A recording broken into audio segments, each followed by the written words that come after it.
हिवाळ्यामध्ये तर खास भाजीसाठी वापरली जाते।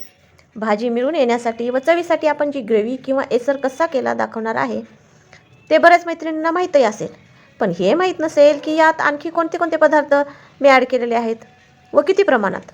तर चला पाहू। 1 वाटी बाजरी, तांदूळ, मखाना, फुटाणे, हरभरा डाळ, 1.5 वाटी मूग डाळ, पाव वाटी धने, टरबूज बिया। धने आपापल्या प्रकृतीनुसार व आवडीनुसार कमी जास्त घेऊ शकता, कारण धने वात वाढण्यास कारणीभूत असतात।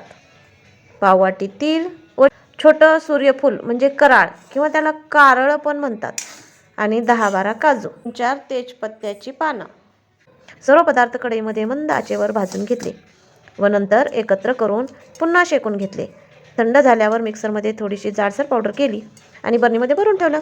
तर चला, कसा वाटला व्हिडिओ आवडला असेल तर लाईक, शेअर, कमेंट्स व नवीन व्हिडिओ पाहण्यासाठी सबस्क्राईब करणार तर आहातच। भेटू अशाच अस्सल महाराष्ट्रीयन व मराठवाडियन नवनवीन पाककृतीसह। तोपर्यंत नमस्ते।